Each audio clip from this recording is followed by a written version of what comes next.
Welcome to Have You Read It, the channel where we bring books to life, one summary at a time. Whether you're here for self-help, personal growth, or business inspiration, there's something for everyone. Today, we're exploring Adam Grant's Originals: How Non-Conformists Move the World. This book isn't just about creativity, it's about taking action on your creative ideas to make a real impact.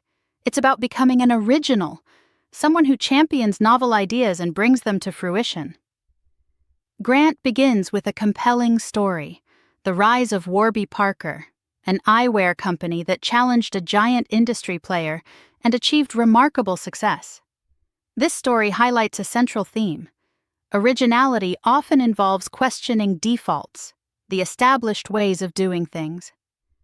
The Warby Parker founders asked a simple question: why are glasses so expensive? This curiosity sparked a revolution. This idea of questioning defaults is rooted in a psychological phenomenon called vujade, seeing something familiar with fresh eyes. It's the opposite of déjà vu, and it's often the catalyst for original thinking.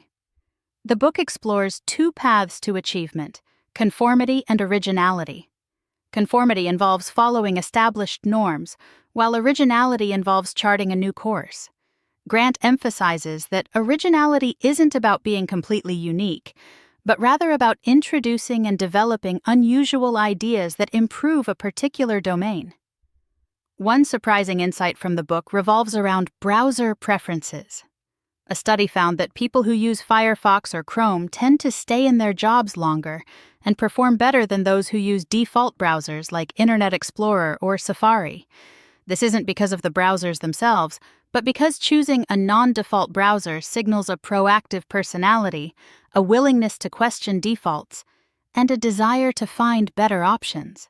This connects to the idea of system justification, where people are motivated to rationalize the status quo, even if it's not in their best interest. Grant argues that questioning defaults is the first step toward originality. The book then challenges the notion that child prodigies are the most likely to become world changers. While gifted children often excel in established domains, they may struggle to become truly original adults. Their focus on achievement and fear of failure can stifle their willingness to take risks and challenge conventions. Grant argues that achievement motivation, while crucial for success, can sometimes hinder originality. The intense desire to achieve can lead to a fear of failure, making people less likely to pursue novel ideas. He provides examples of historical figures like John Adams, George Washington, and Martin Luther King Jr., who initially hesitated to take on leadership roles, but ultimately became transformative figures. This leads to the question: what drives people to embrace originality? The book argues that successful originals aren't necessarily more risk-seeking than others.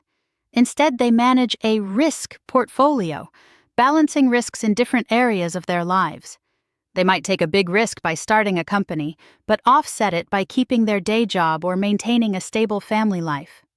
Grant cites examples like Phil Knight, Steve Wozniak, and Larry Page and Sergey Brin, who all kept their day jobs while launching their iconic companies. He debunks the myth that originals are inherently bold and fearless, showing that they often grapple with fear, ambivalence, and self-doubt. They just choose to act despite those feelings. The book also challenges the common belief that to be original, you have to go all in and take extreme risks.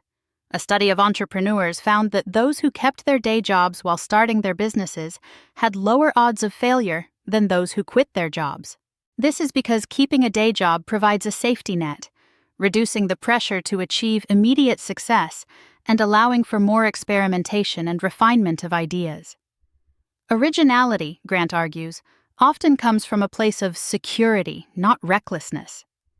Next, the book explores how to recognize original ideas.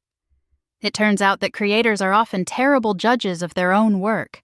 They're too close to their ideas and too susceptible to confirmation bias, seeing what they want to see rather than what's actually there.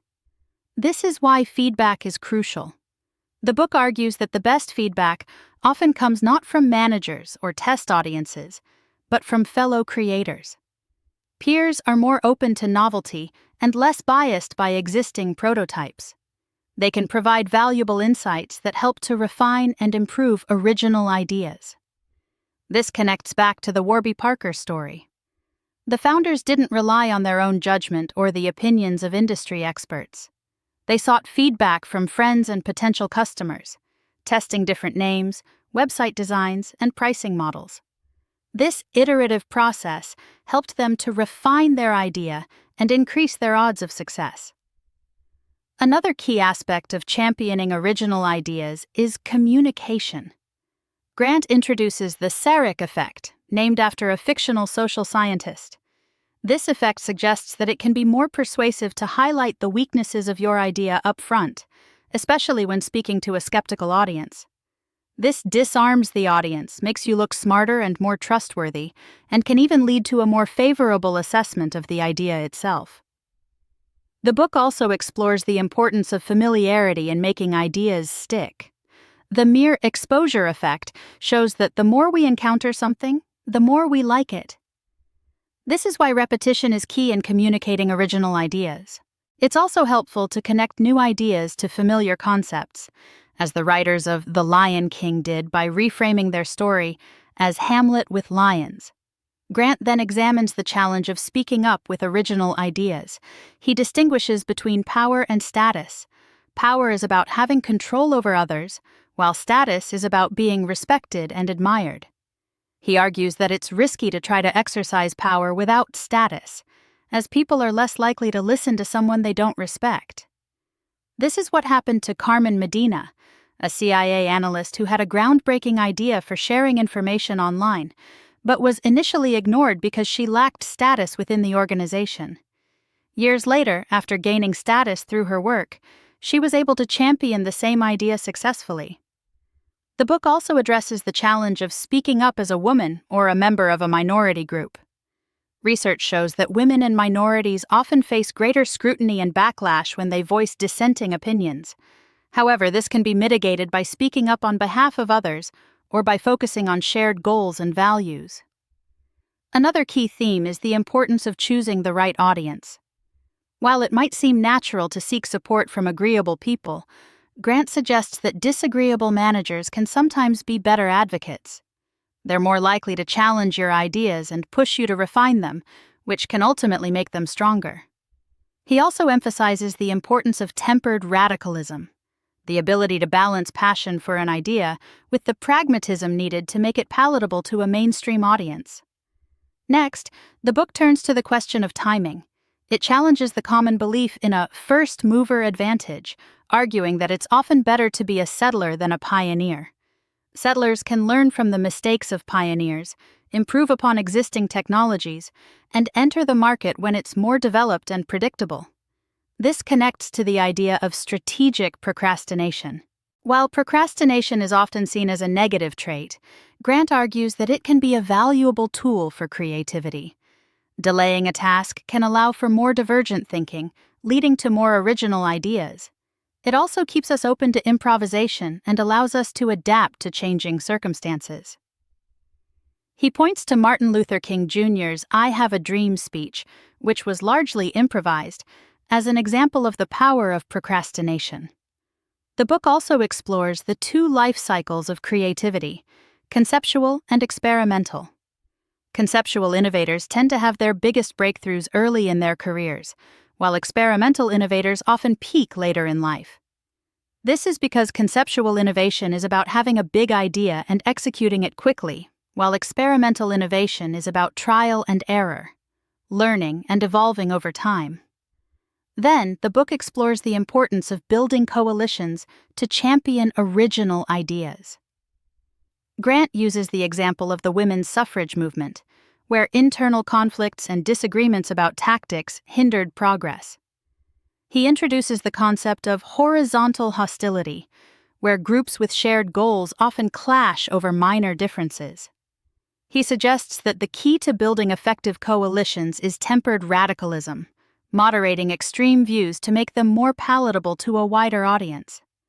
This often involves framing original ideas in ways that connect to familiar values and beliefs. For example, Frances Willard successfully framed women's suffrage as a way to protect homes from alcohol abuse, which appealed to conservative temperance activists. The book also challenges the conventional wisdom about alliances, arguing that enemies can sometimes make better allies than frenemies. This is because former adversaries are more likely to become strong advocates and can be more persuasive in converting others to the cause. The final section of the book focuses on managing emotions. Grant introduces the concepts of strategic optimism and defensive pessimism as two different ways of coping with anxiety. Strategic optimists anticipate the best, while defensive pessimists expect the worst. He argues that both strategies can be effective, depending on the situation and the individual's personality. He also explores the best ways to manage fear and anger. Instead of trying to calm down when you're nervous, it can be more effective to reframe fear as excitement. And when you're angry, focusing on the victim rather than the perpetrator can help to channel your anger in a more constructive direction. Finally, the book highlights the importance of remembering that you're not alone in challenging the status quo. Finding even a single ally can dramatically increase your willingness to take a stand. The main takeaway from Originals is that anyone can become more original. It's not a fixed trait, but a set of choices. We can all learn to question defaults, embrace risk strategically, manage our emotions effectively, and build coalitions to champion our original ideas. Question the default. Generate more ideas. Seek feedback from peers. Embrace risk strategically. Focus on the victim. Find an ally. Thanks for watching. Have you read it? Make sure to give this video a thumbs up and hit that subscribe button so you never miss our next book exploration.